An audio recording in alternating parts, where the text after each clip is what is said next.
Welcome to Retirement with Jim.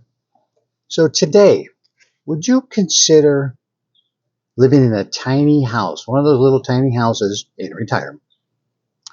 Before we get started, if you like my video, please subscribe, helps the channel grow. And along with that, hit the like button if you like my videos. Leave comments. Love to hear from you. Love to know what you're thinking. Agree, disagree, doesn't matter. Okay, so today's subject kind of got spurred on by when I was living in the West Valley here in Arizona, Phoenix area. I lived in a house that was 2,900 square feet. Big house. Excuse me. And so when we downsized, we uh, moved over to the East Valley, and now I live in a house that is 1,000 square feet. So I lost almost 2,000 square feet of living space. And you know what?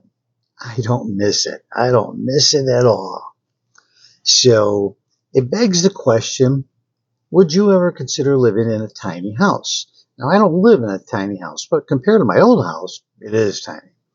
You really have to downsize. You have to, everything has to earn its way into the house. There's many things that, you accumulate during the course of your life that, retirement is the perfect time to go, do I still need this? Do I still want this? Am I really getting any use out of it? It's amazing how many things we all keep that become kind of clutter in our life. But we really aren't making any use of it, but we don't want to part with it. We're creatures of habit, and parting with something you bought is a difficult thing to do sometimes. Whether it's giving something away to other family members, or just giving it away to friends, or getting out there and maybe having a garage sale, sell off a bunch of stuff, make some money on what you got there. So it's a little bit challenging to look at that and decide, oh my God, what am I going to get rid of? What do I really need all this? Got to get a drink. I'm doing my video today in the early evenings because right now it's currently 1:13 and it's a hot day. Trying to stay hydrated in this hot Phoenix environment.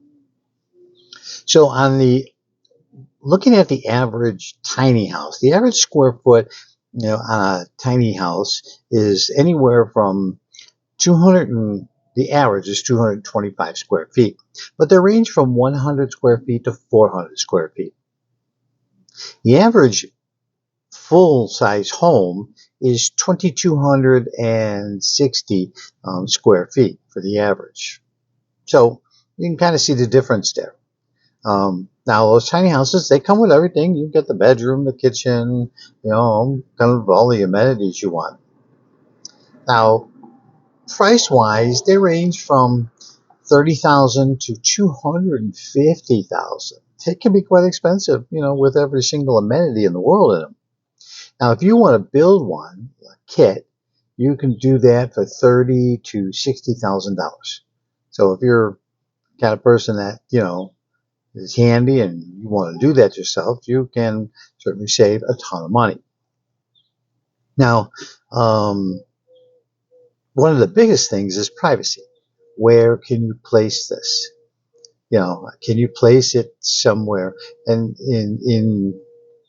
a neighborhood that, for instance, many cities in California are now allowing as secondary dwellings. San Francisco is one that comes to mind. But there's a number of cities that are now accepting these as, you can put them on your property. So they can have, elderly parents who maybe want to be, with their children but still be independent. And cities are allowing it now as secondary dwellings. Now they're not FHA approved due to their size. FHA will not approve a loan for a home that's under 400 square feet.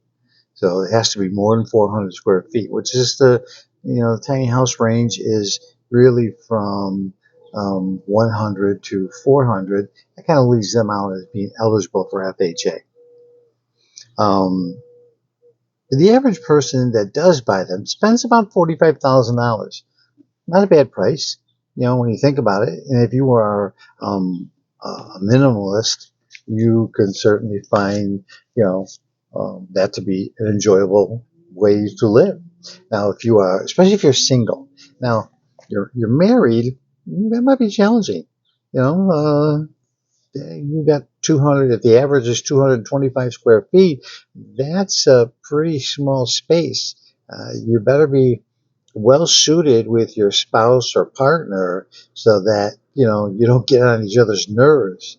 I probably could drive my wife a little nuts, just what things I want, and you get a little cagey. So living in tight quarters like that is something you've got to be prepared for. Now, if you're single, like I said, that might be ideal. But the question becomes, can you do that? Would you want to do that? Let me know in the comments below. It'd be interesting to know what people think about whether that is something that appeals to them.